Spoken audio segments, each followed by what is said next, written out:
Hello, hello. This is Alana Terry. Happy Friday. We made it through another week. I hope that you're doing amazingly well. I hope that you and your family are safe and healthy and well provided for. And I hope that whatever writing projects you're working on, you are having so much fun.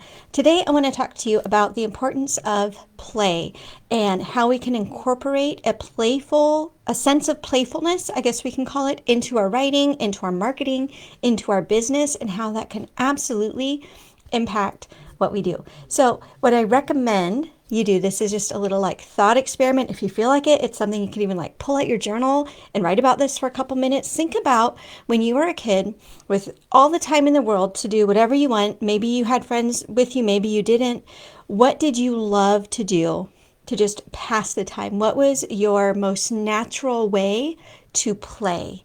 And then what I want you to do is to think about, what does that teach you about who you are today? So for example, if you're watching these videos, you'll see I've got all these plants in the background. Collecting houseplants is a new thing for me in the past, like just about over a year, but I love taking care of these plants. And when I did this experiment and thought about what I liked to play, I had these little like families of animals in a dollhouse, and I would arrange them all over. And that's exactly what I love to do with these plants. If you're, really observant, you're going to see like I move things around a decent amount. I have so much fun, like taking things here, putting them here. I find that that same sense of play that I did, like where I had these like family of animals. I had my bear family and my raccoon family, my squirrel family, and my babysitter even like sewed little clothes for them. And I had furniture, and I would arrange them, and I could just spend hours just arranging things. And I think about my life as a novelist and how much of my job as a novelist is arranging people in their little homes, in their little scenes, putting this character here and that character here.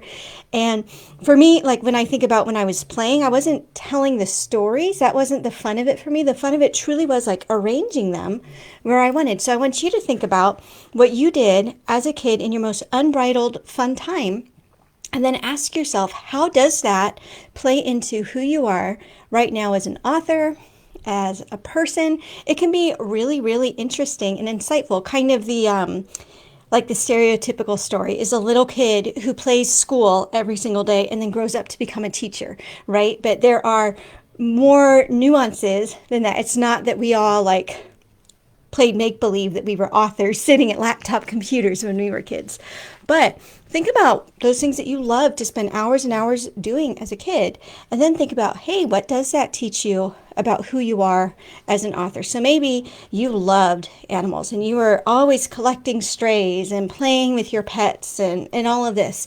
And everybody expected you to grow up and become a vet, and you surprised everyone by becoming an author. But then you think about it, and all of your books have like animal characters, or maybe they're not even animal characters, but you incorporate that same sense of like taking care of human people, not animals, and into your story. So it's a really interesting question to ask yourself. And I'm going to guess that you're going to get some interesting revelations about who you are and your personality. And now, what I want to talk about is how we can bring a sense of playfulness into what we do as authors.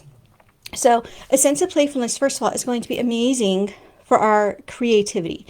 Nobody's really meant to like work for 10-hour days straight with no breaks, with no chance for your minds to just kind of decompress from all of the energy that you're expending. And playful things are a great way for us to kind of refill our energy. And playful things is going to look different from one person to the other. So like for me, getting on the floor and playing rowdy with kids, like that sounds exhausting.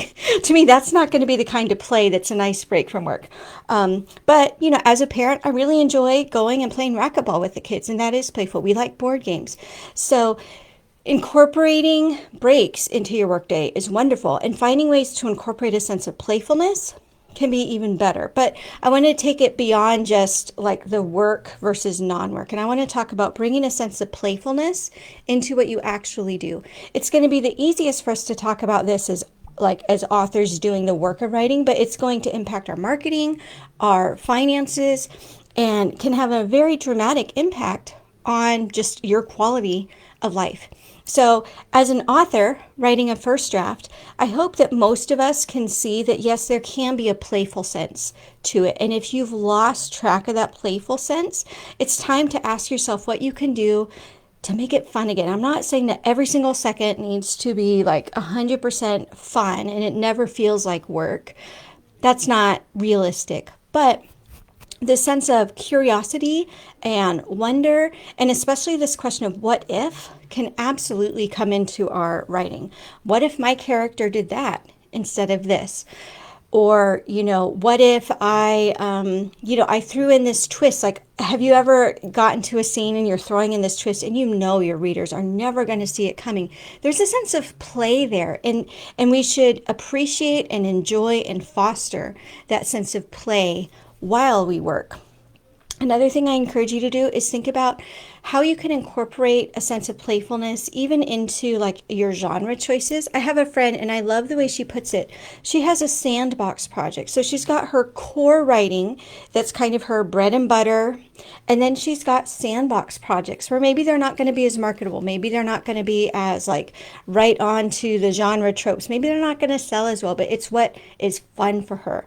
And that's a really nice way to look at your writing as well. And sometimes those sandbox projects are going to also have commercial success. It doesn't have to be an either or, but having a sense of trying new things. And again, I think a sense of playfulness is really grounded in this question of what if. What if I do this? If you don't like the word playfulness, if it sounds immature to you, you can even replace it basically with a sense of like wonder and curiosity, and you're going to get pretty close to the same gist. What if I worked on this project? What if I wrote a book in first person instead of third person? Things like that. What if I, tweaked genres? So, like in my case, I went from writing just pretty straight up suspense to psychological thriller. I had so much fun doing that. Like for me, that was my sandbox project that was fun. And also, hey, now I've got, more books in my catalog. So it's nice to try to do what we can to eliminate the distinction between work and play, because especially as authors, we can bring a ton of playfulness into our work. The sense of playfulness can also actually be carried into our marketing, into our advertising. So, for example, if we're looking at playfulness as this idea of curiosity and the sense of what if, that is all about what good marketers do. What if I try this audience instead of just focusing on this audience? What if I try using this image instead of that image? What would happen if I spoke directly to people in my Facebook ads as opposed to just telling them about my books? All of these questions of what if can be great. And when you go at your ads and your marketing with a sense of playfulness, it also takes away some of the pressure and some of the disappointment if it doesn't work, right? So think about the kid who's just like, he loves shooting baskets. He's not going to stop every time he misses and, beat himself up. He's just going to go again. We can go into marketing with that same sense of curiosity and playfulness. Say, hey, I wonder if this will work. And if it doesn't work, not a big deal, right? Whenever you're testing things with your ads, you can set super small budgets. And so it's not going to be the end of the world if it doesn't work out. And then even in your like finances, we can bring in a sense of play. Like I think of my ads when I create my ads and I see like, okay, I create this ad and boom, all of a sudden I get this spike in book sales. To me, that feels like play. That doesn't feel like work. I feel like a little kid playing Candy Crush. And I've talked to some other authors, especially students in my Facebook ads course right now, who are like, man, this is addictive. Because when you find something that works and it basically feels like creating money out of nothing, finding readers out of nowhere, if you bring in that sense of like appreciating the playfulness of that, it can also help you, first of all, just not take life so seriously, not to get so distraught if things don't work out. And then when they do work out, it feels really fun. And I think that if your marketing feels fun, your potential readers are going to notice that. So if you go into, for example, writing your newsletter and you feel heavy and burdened and you're like, I hate the fact that I've got to keep on emailing this stupid list of people, they're going to pick up on that, or they might pick up on that. Whereas if you go into it with, again, the sense of, I wonder what would happen if, maybe you incorporate some humor. You don't have to write comedy to incorporate just some humor into your emails or stories or whatever your personality is, but to let that out.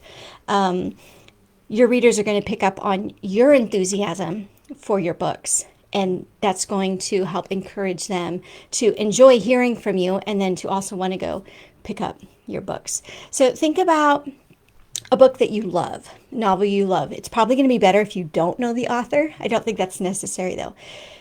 And imagine that writer on his or her best days having so much fun just writing that book. And then realize like you can incorporate that same sense of lightness and playfulness into your writing. And again, I'm not saying that we don't take our work seriously. I'm not saying that we don't show up and do the work even when we don't feel like it, but I'm saying that in addition to being disciplined and productive people, we can bring in a sense of playfulness, and that's going to make our lives nicer. Our readers are going to catch on that we actually love what we're doing. So go out there, go be playful, and have a wonderful writing day, and we will talk soon.